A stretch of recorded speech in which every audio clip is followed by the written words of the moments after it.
Well, here we are again. Brother Peter with tidbits from the Word.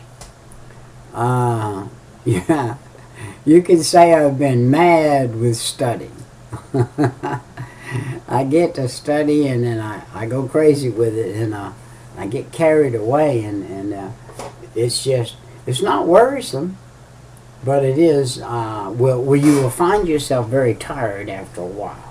You get studying and you study and you're studying and studying and you don't pay attention to the time.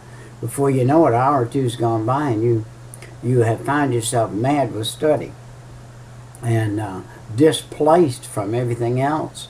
And it's a good place to be. I've been looking and reading and been perplexed by a lot of the reading I've done about how the poet of the Israelite people, how it was poetic as their life was and what they said and did. It was poetic, and how poetic it is and was, and to put together the type of poetic that they use, synthetic poetic and poetry that they used, it might not fall like ours in parallel. A lot of American people parallel poetry, and they parallel verse after verse after verse, but the pros and cons of Israelic poetry is different, and I love it. I love studying about it. I love studying about the children of Israel. I love studying them all the way from the day that they became, from Abraham to Isaac to Jacob and on down through. And they're God's chosen people. Still are, if you please. Israel still is God's chosen spot on the earth. Jerusalem still is God's city. And we are too, not by request but by command, pray for these folks, for the Israelite people, who, by the way, had they not rejected Jesus at the cross, the Gentile would probably not have got grafted in as we are. So therefore, I want to look at Psalm chapter 1. Psalm chapter 1, blessing, which results from the study and practice of God's law. The Old Testament Psalms were written under the law of God, which was given to Moses on Mount Sinai. The 10 Commandments that came down from Mount Sinai was called the law of God. Of course, there were some 600 or more other laws besides those 10 commandments, and they were laws of the land. And for instance, when you handle meat, wash your hands. When you do this or that, do this or that, and to keep yourself from dying, from causing disease on the earth. And then there's the discipline depicted in Psalms of the mind of man. The mind of man is the frontal lobe right here, is the heart of man. It's the center of this brain. I had a friend say that he was in an autopsy room one day and saw them decapitate the head of a man and pull the brain out in their hand. It was just a hunk of meat. And he said, isn't it amazing that God could take that hunk of meat, put it together to fire like it does, the electrons in it and all of the things that are in it and all the sections of it, and how it is grafted together and how it is put together and how different parts of it function completely different. The same mind that thinks of the past, thinks of the present, thinks of the future, makes these eyes work that I can translate from this book into this brain what is being written in word to what is actually fact being spoke in the mouth. Isn't that something? That is amazing. Verses 1 through 3 of chapter 1 of the Psalms depicts the happy man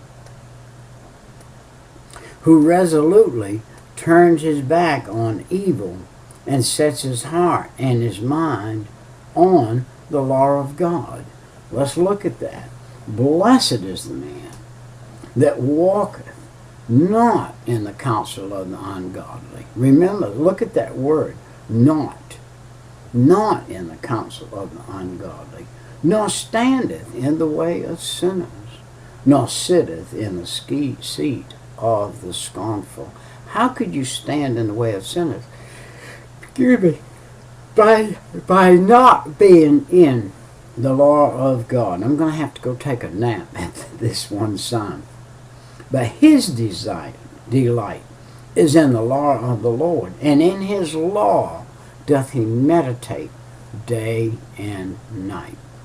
Meditating in the law of God day and night. This is the place of perfect serenity, perfect delight, perfect, the mind of God. Getting into the mind of God, having the mind of God in you. You can be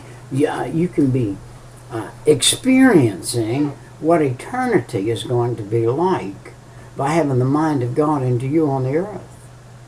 You can experience the happiness, the peace of mind, and the things. Experience the law of God. Let's read verse 3. And he shall be like a tree. I have become, in my life, at the age of 30, I was planted a new tree. I had turned my back on the counsel of the wicked and gone to the counsel of the godly. And because I did, I turned my back on the ungodly.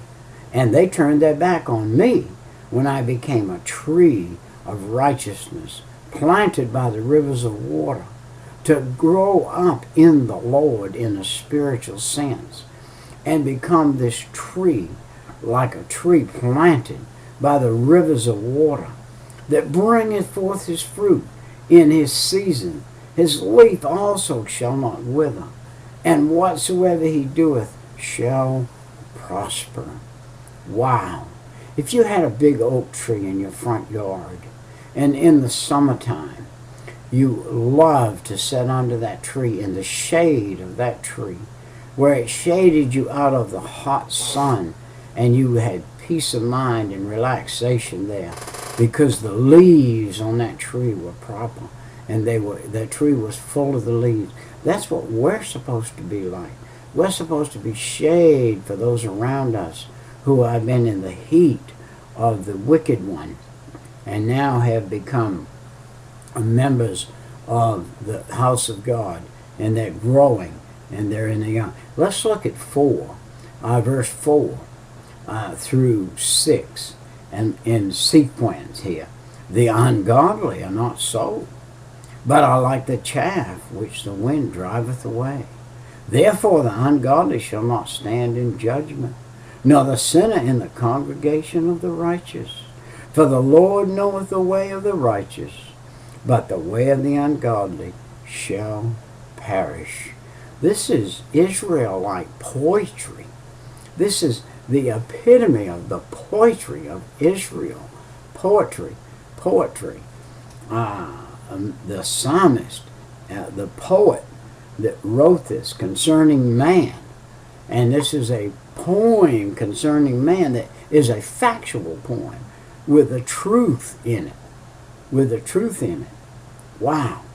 And look, to go on in this Psalm 1, the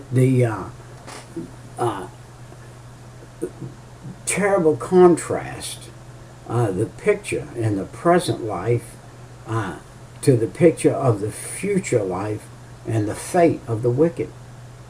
We see it in this psalm, the fate of the wicked. And the psalm. If you're listening to Brother Peter P.H. Tidbits, if you're listening, you need a Bible out. If you're at home and you're sitting in front of a computer, and no matter what country you're in, where you are, anywhere in the world, you need a Bible in front of you that you could follow on with what's being said here in this psalm. We can compare it with the picture of words. Words are pictures. Can you see a picture in these words? The picture of the ungodly are not so, but like the chaff which the wind driveth away. Do you know that in the older days, when they were winnowing the grain, they took like a pitchfork, they got up on a high place where there was a continual breeze all the time, and they threw that grain up in the air. And as they did, the wind would blow through the chaff and blow the chaff away. This is the picture of the ungodly that will stand in the judgment, and sinners in the congregation. Now, nor sinners, they won't have to stand in the congregation of righteous, but they will have to stand in the congregation of the wicked. And they will be blown out like chaff. They'll be blown out from the righteous. The wicked will be blown away from the righteous like the chaff that goes out. Wow. Let's take a look. Let's find the book of Jeremiah. Well, how do we find the book of Jeremiah? We're going to take our Bible and we're going to flip through and find the book of Jeremiah. And we found it right there. There it is. And what part of Jeremiah we're going to look at? We're going to look at chapter 17. Chapter 17 of Jeremiah. There it is right there. And we're going to look at verse 7 and 8 of 17. We're going to look at 7 and 8 of verse 17. If you have a very, very nice, good Bible, the pages will be very thin, shiny, and hard to get apart. Okay, now we said we were going to look at my scheme here. Says 7 and 8. Let's look at it. Blessed is the man that trusteth in the Lord, and whose hope the Lord is. Wow. For he shall be as a tree planted by the waters, and that spreadeth out her root by the river, and shall not see when the heat cometh, but her leaf shall be green, and shall not be careful in the years of drought, neither shall cease from yielding fruit. Wow. Do you know what he's saying here? The Bible is the river. God is the root. And the tree, you are the tree. And if you are grafted in God, your root gets into the Bible. And the water of the Word will give you leaves that will shadow those that are new converts, those that are little trees, those that have just got in to the river, and their root is yet shallow, and it will get deeper and grow, and by the rivers of water. Wow. Look at the verse 4 that pictures this. He that sitteth in the heavens shall laugh. The Lord shall have them in derision. Those that reject Jesus Christ, those that reject God, one day God is going to say, as you or I would laugh at a fool, say, if you do that, that is a foolish thing to do. And that person go ahead and does it anyway. And you just laugh and say, man, I told you that was stupid. Why did you do it? And this is what God's going to do. He's going to say, I told you that was stupid. Why did you do it? Why didn't you trust me when I told you to trust me? Now you're in trouble. And now you're being laughed at.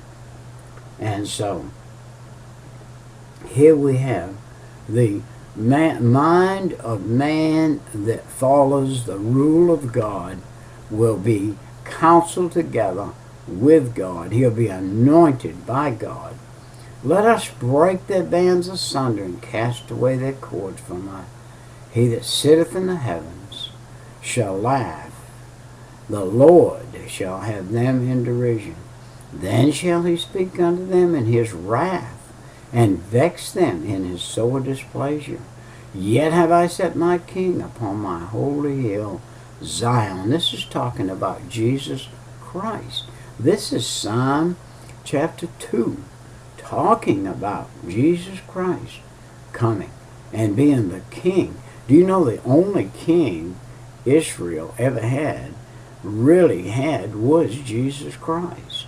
That was the only king they had in Jerusalem. That's the only king that was over them after the King of Kings, all the kings that were in the Bible, and then the King of Kings came on board, which was Jesus Christ. After the Father God, he came on board. And so here he is. I will declare the decree that the Lord has said unto me, Thou art my son. This day have I begotten thee. Ask of me, and I shall give thee the heathen for thine inheritance, and the uttermost part of the earth for thy possession. The only way Jesus wants the heathen for his inheritance is through the justification that he gave us by the shedding of his blood. He shed his blood that you and I could be justified, just as if we never sinned. As the heathen that we were, he is going to have us now for his pleasure. Thou shalt break them with a rod of iron. Thou shalt dash them in pieces like a potter's vessel. He's saying here, we can have that done gently. We can be delivered from that kind of horrendous thrashing that he's talking about here. And we can be broken by asking him to forgive us of our sin, come into our heart, rather than to fight the rigors and have to be smashed as a pot and dashed into pieces. Be wise now, therefore, O ye kings, be instructed, ye judges of the earth. Serve the Lord with fear, and rejoice with trembling. Kiss the Son, lest he be angry, and ye perish from the way, when his wrath is kindled but a little. Blessed are all they that put their trust in him. Wow.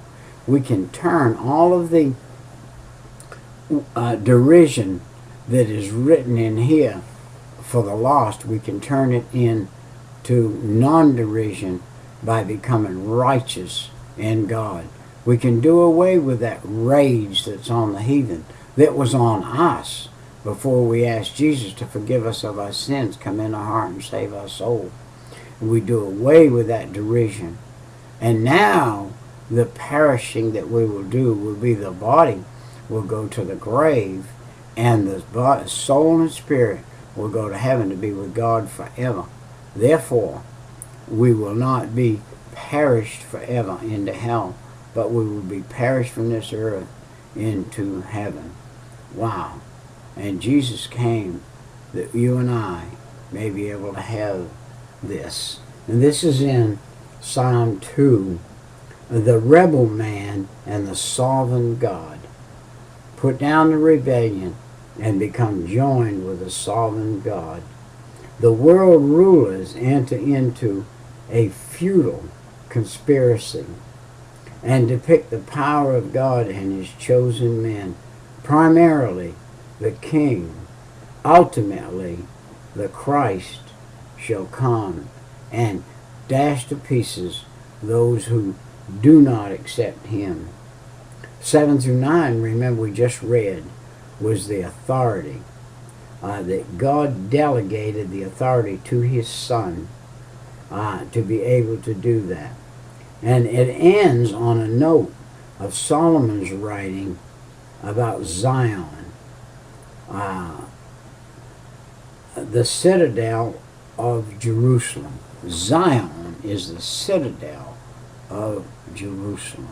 The confidence that God chose Jerusalem to be his city and would dwell there forever. It's a forever dwelling. Remember, in the book of Revelation it talks about the new Jerusalem coming in the heavens. God abounds and abides in that Jerusalem, the new Jerusalem, the new city, still Jerusalem. And his picture on the earth of it is here on the earth. Wow. Well, we've done Psalm 1 and 2, and I've been, like I said, I've been mad with study for a few hours. I'm going to have to take a nap Otherwise, I'm not qualified to be on here, because I'm going to fall asleep and break my nose on the pages here of the Bible. So we will see you next time. This is Brother Peter with Tidbits from the Word. Bye-bye.